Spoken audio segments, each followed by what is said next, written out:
चलिए आज का हमारा टॉपिक है मौलिक अधिकार। तो जो मौलिक अधिकार है वो हमारे मतलब संविधान में आए कहाँ से। तो सबसे पहले बात करते हैं कि जो भी स्रोत है यहाँ का, जो मौलिक अधिकारों का स्रोत है वो है संयुक्त राज्य अमेरिका। मतलब सिंपल सी बात है, जो संयुक्त राज्य अमेरिका से हैं वो हमारे मौलिक अधिकार लिए हुए हैं। उसके बाद बात करते हैं ये हैं कितने और कौन कौन से हैं। तो ये हैं 6। पहले 7 थे, लेकिन जो संविधान जो संशोधन हुआ था 44वां 1978 में, उसके बाद जो हमारा एक संपत्ति का अधिकार हुआ करता था वो संविधान संशोधन द्वारा हटा दिया गया है। तो वह आता था अनुच्छेद 31 के अंदर।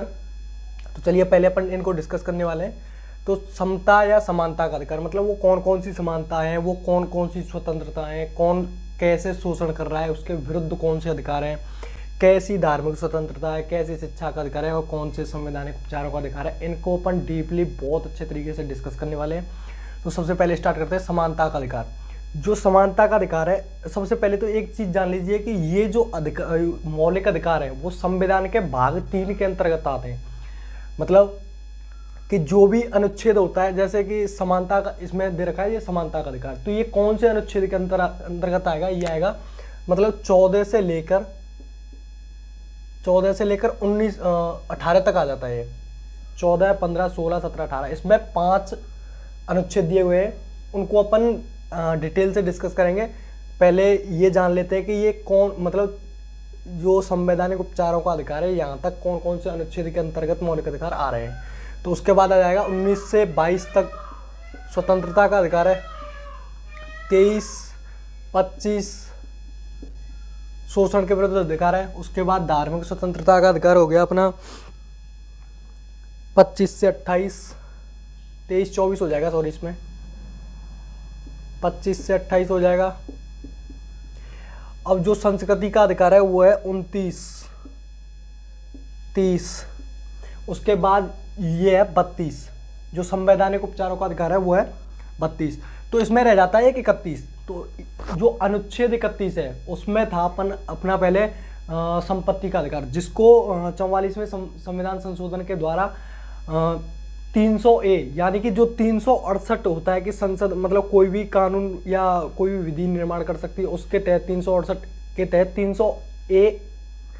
368 तो होता है जिससे मतलब संशोधन करते हैं, और अनुच्छेद 300A में इसको डाला गया है। इसको एक विधिवत या कानूनी अधिकार बना दिया गया है। तो अपन डिस्कस करते हैं। सबसे पहले ये 14 से 18 समानता का अधिकार, वो कौन कौन सी समानता है।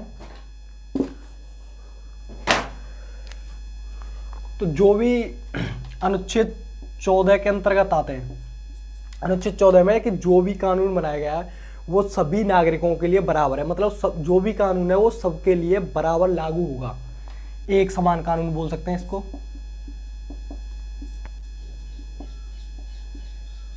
अनुच्छेद 15 के अंतर्गत आता है। ये अभी अपना जो चल रहा है समता या समानता का विधि के समक्ष समता का अधिकार। तो अनुच्छेद 15 के 14 तो हो गया एक समान कानून, 15 हो गया कि जो भी लोग मतलब जो भी राज्य होगा, कोई भी राज्य है, कोई भी जिला है, वहाँ पर धर्म, नस्ल, जाति, लिंग के आधार पर कोई भी भेदभाव नहीं होगा। धर्म, नस्ल, जाति, लिंग, क्षेत्र, जन्म, इनके आधार पर कोई भी भेदभाव नहीं होगा। अनुच्छेद 16 के तहत आता है कि जो भी लोक नियोजन है, लोक नियोजन में समान अवसर, मतलब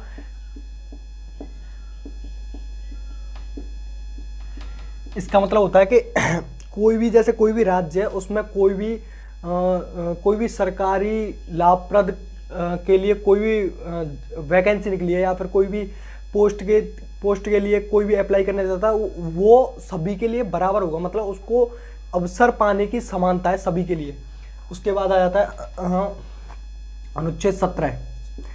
अनुच्छेद 17 तो अस्पृश्यता उन्मूलन से संपर्क रखता है। मतलब कोई भी छुआछूत जैसे ऊंच नीच इनके बारे में अस्पृश्यता उन्मूलन होता है। अनुच्छेद 18 में हो जाता है अपना उपाधियों का आनंद।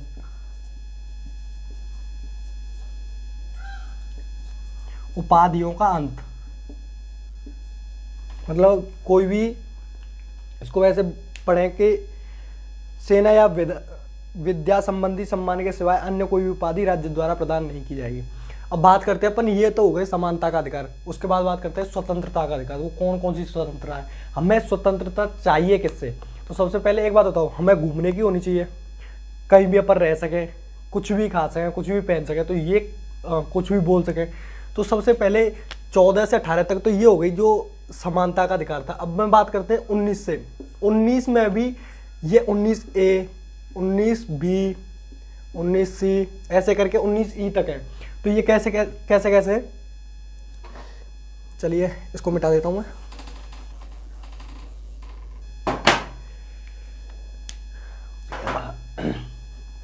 तो देखिए जो 19A है उसमें क्या है कि बोलने की स्वतंत्रता है, कि अपन कुछ भी बोल सकते हैं, बोलने की स्वतंत्रता।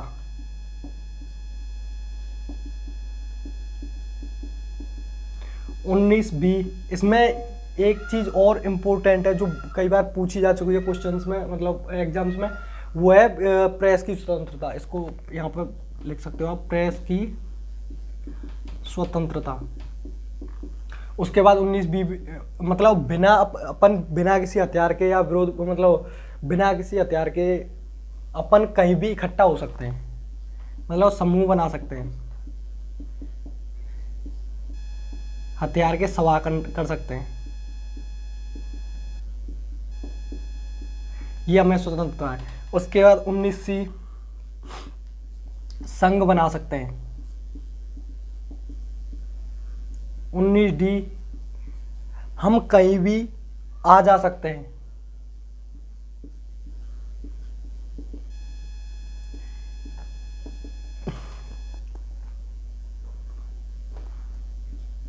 जो 19E आता है उसमें अपन कहीं भी जगह लेके रह सकते हैं, बस जो था जम्मू कश्मीर उसके। लेकिन जो 31 अक्टूबर 2019 के बाद वो भी पॉसिबल हो गया है, क्योंकि पहले वहाँ पे आरपीसी लगती थी जो रणविजय पैनल कोड है, लेकिन आज वहाँ पे आईपीसी लगने लग गई है 31 अक्टूबर 2019 के बाद।